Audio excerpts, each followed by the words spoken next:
మోకాళ్ళ నొప్పులు, disc problems లాంటి అన్ని సమస్యలకు సంప్రదించండి Homeocare international world class homeopathy 9001171550. గతంలో బీఆర్ఎస్ పార్టీ ఏ విధంగా కేంద్ర ప్రభుత్వాన్ని బదనాం చేసే ప్రయత్నం చేసిందో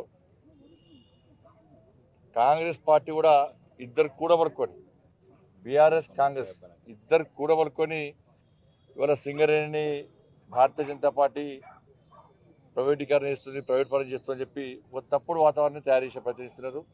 కార్మికుల లోపల ప్రజల లోపల ఒక అయోమయం సృష్టించే ప్రయత్నం చేస్తున్నారు.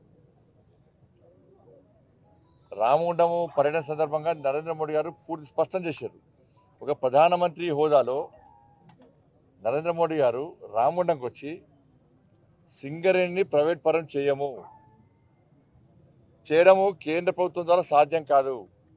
రెండు ప్రభుత్వాలు కలిసినే అనుకుంటేనే ఇది సాధ్యమవుతుంది. ఇప్పుడు రాష్ట్ర ప్రభుత్వానికి 51% వాటా ఉంది, కేంద్ర ప్రభుత్వానికి 49% వాటా ఉంది. అధిక వాటా రాష్ట్ర ప్రభుత్వం ఉన్నప్పుడు కేంద్ర ప్రభుత్వం ఏ విధంగా ప్రైవేటీకరణ చేస్తుంది? కానీ కావాలనేది తప్పుడు ప్రచారం. ఇలా కాంగ్రెస్ పార్టీ గతంలో బీఆర్ఎస్ పార్టీ సింగరేణి విషయంలో చేస్తున్న అక్రమాలు ఎప్పుడు స్పందించలే. ఏ రోజు కాంగ్రెస్ పార్టీ అప్పుడు మాట్లాడలే. ఆ రోజు అడ్డుకున్నది బీఆర్ఎస్ పార్టీని వ్యతిరేకించింది భారతీయ జనతా పార్టీ. నరేంద్ర మోడీ గారి స్థాయి లాంటి వ్యక్తి చూడి అలా కేసీఆర్ బీఆర్ఎస్ పార్టీ కేసీఆర్ కుటుంబం చేస్తున్నటువంటి సింగరేణిలో జరుగుతున్న అక్రమాల విషయంలో మాట్లాడడం జరిగింది. వాళ్ళ ఓపెన్ కాస్ట్ తీసేస్తాం, 90,000 ఉద్యోగాలు సృష్టిస్తాం అని చెప్పిన అప్పుడు రాష్ట్ర ముఖ్యమంత్రి అప్పుడు కేసీఆర్ గారు ఇలా దాదాపు 30,000 మంది కార్మికులు తొలగించారు. కాంట్రాక్ట్ అనే పదం ఉండేటువంటి అప్పటి రాష్ట్ర ముఖ్యమంత్రి పూర్తిగా కాంట్రాక్ట్ మైన్ చేశారు. అవుట్ సోర్సింగ్ వాళ్ళు పెట్టి చేస్తున్నారు. ఇవాళ 2000 గతంలో చట్టం చేసినప్పుడు కూడా ఈ గనులను ఎవరైతే బ్లాక్ లిస్ట్లో ఉన్నాయో గనులను వాటిని రాష్ట్ర ప్రభుత్వం కోరితే తిరిగి అప్పగించే విధంగా ఆ చట్టంలో రూపొందించిన చట్టం ఉంది. అలా ఇప్పుడు బీఆర్ఎస్ పార్టీ చెప్పాలి, తాడిచర్లను ఏపీ జన్కోకి ఇస్తే మరి బీఆర్ఎస్ పార్టీ అప్పుడు తీసుకున్నాయి కదా, ప్రైవేట్ వ్యక్తులకు అప్పయిపోయింది కదా.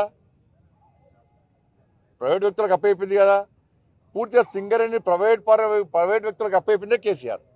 ఆయన కుటుంబ లాభం పొందాలి, కాంట్రాక్టర్ లాభం పొందాలి, కమిషన్ దుప్పాలి. వాళ్ళ గతంలో ఈ 6 జిల్లాలు సింగరేణి కుటుంబాలతో కార్మికుల కుటుంబాలతో కలకలనాటి. ఇలా కేసీఆర్ అనే మూర్ఖుని వల్ల, ఆయన మూర్ఖత్వపు ఆలోచన వల్ల స్వలాభం కోసం ఇలా సింగరేణి ఏటీఎంగా మార్చుకొని ఎప్పుడు పైసలు అవసరం ఉంటే ఎప్పుడు ఎన్నికల ఖర్చు కానీ పార్టీల ఖర్చులు కానీ దేనికి పడితే దానికి ఇవాళ సింగరేణిని ఉపయోగించుకున్నాడు, ఏటీఎంకి ఉపయోగించుకున్నాడు. కాబట్టి ఈ 6 జిల్లాలు ఇలా కళా విహీనంగా మారినాయి. వాళ్ళ కుటుంబాలు అరిగోచబడుతున్నాయి. కానీ ఇటువంటి పరిస్థితుల్లో ఇలా కాంగ్రెస్ పార్టీకి ఏమైనా చిత్తశుద్ధి ఉంటే,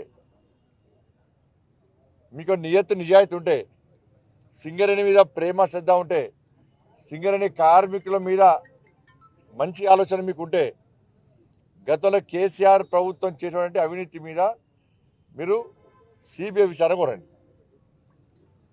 నేను ఒక డిబేట్లో చూసినాం నిన్న, మా ఎస్ కుమార్ గారు డిబేట్లో పాల్గొన్నప్పుడు నాయకుడిని చూడలేగా మేము సిబిఐ విచారణ కోరుతామన్నారు. మీరు గతంలో జరిగినటువంటి అక్రమాల మీద సిబిఐ విచారణ కోరే దమ్ము మీకు ఉందా? నిన్న కాంగ్రెస్ పార్టీ నాయకులు సిబిఐ విచారణకు మేము సిద్ధము, కోరుతాము, లెటర్ రాస్తామని చెప్పన్నారు. దానికి మీరు కట్టుబడి ఉన్నారా? భారతీయ జనతా పార్టీ పక్కా విచారణ చేస్తాం.